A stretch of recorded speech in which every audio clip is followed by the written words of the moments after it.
मैं पहली बार 1982 में जेल में गया। मैं कॉलेज की स्टूडेंट्स यूनियन का सदर था और पीपल्स पार्टी का डाई हार्ट मुखालिफ। जाहिर है मेरे अंदर तलखी थी, कड़वाहट थी। लेकिन जब मैं जेल गया तो मैंने वहां पीपल्स पार्टी के कारकुनों को देखा। किसी ने पैम्फलेट लिखा था, कोई आमरीयत को ललकार रहा था, कोई जमहूरियत जिंदाबाद का नारा लगाता था। 10-10, 20-20 साल की कैद काट रहे थे।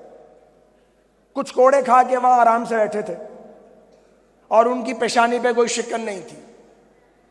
मेरे नजरियात बदलना शुरू हुए, मेरी तलखी और नफरत में कमी आने लगी और मैंने महसूस किया कि जुल्फकार अली भुट्टो मरहूम और मुस्तफा कर की फस्तायत का इंतकाम या बदला उनकी औलाद, उनकी जमात या उनके कारकुनों से नहीं लिया जा सकता। यह नाइंसाफी होगी।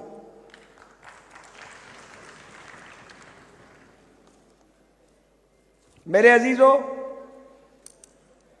50 साल से ऊपर के सियासी सफर के बाद, जिसमें कम से कम 14 बार मैं जेल गया हूं, जब हुकूमत बदलती है मैंने जेल जाना होता है। सलमान साहब भी कभी कभी जाते हैं। इस बार फिर बड़ी लंबी जेल उन्होंने काटी मेरे साथ, पहले भी काटते रहे हैं। और मुख्तलिफ अदवार देखने के बाद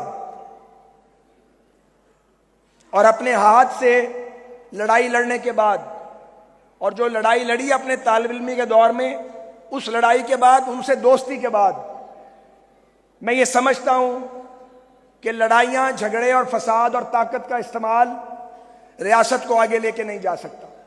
बदकिस्मती से क्या में पाकिस्तान के फौरन बाद हमारे बाबाए कौम हमसे बिछड़ गए। हिंदुस्तान के बाबाए कौम 19 साल जिंदा रहे। वहां जमहूरियत आ गई, वहां जागीरदारों, सरमायादारों और फौजी जर्नैलों का गठजोड़ नहीं बना। यहां वो गठजोड़ बना और फिर कभी नहीं टूटा। जो सियासी जमातें अवाम ने बनाई उन्हें पजीराई नहीं मिली। जो सियासी जमातें एस्टेब्लिशमेंट ने बनाई उनको ताकत दी, कभी ताकत दी, कभी उनको बनाया, कभी गिराया, और यह खेल चलता रहा। इस मुल्क में मादर मिल्लत से लेके आगे तक पाकिस्तान बनाने वालों को और उनकी औलादों को मुल्क दुश्मन, गद्दार और कौमी सलामती के दुश्मन करार दिया गया। और जिन लोगों ने यहां जमहूरियत की आबरू को लूटा, आइन को लूटा, आइन को पामाल किया, दरिया बेचे पाकिस्तान के, पाकिस्तान की सिक्योरिटी पे कॉम्प्रोमाइज किए, उन्हें यहां पे सल्यूट मारे गए और उन्हें कौम का हीरो बनाने की नाकाम कोशिश की गई। वो कोशिश कभी कामयाब नहीं हुई और जब कोई डिक्टेटर गया पीछे उसका कोई नाम लेवा नहीं बचा। मैं सोचता हूं कि क्या पाकिस्तान के सारे वजीर आजम गद्दार थे? क्या एक भी मुहब्बे वतन नहीं था? किसी को भी मफर नहीं है? और क्या सारे चीफ जस्टिस और आर्मी चीफ मुहब्बे वतन थे? उनसे पूछने वाला कोई नहीं है। कैसे चल सकता है 24 करोड़ का मुल्क? इस तरह नहीं चल सकता, क्योंकि पाकिस्तान के बानियों ने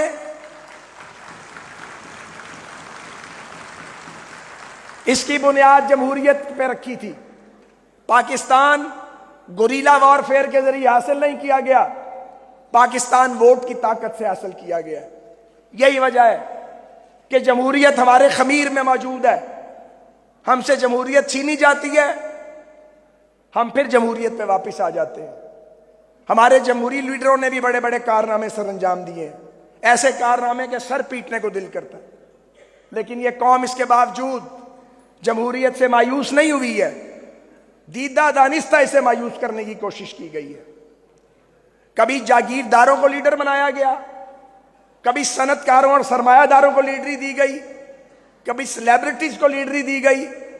पॉलिटिकल स्ट्रगल के जरिए आने वालों को दबाया गया। किसी भी जमात के लोग थे वो। आज नतीजा आपके सामने।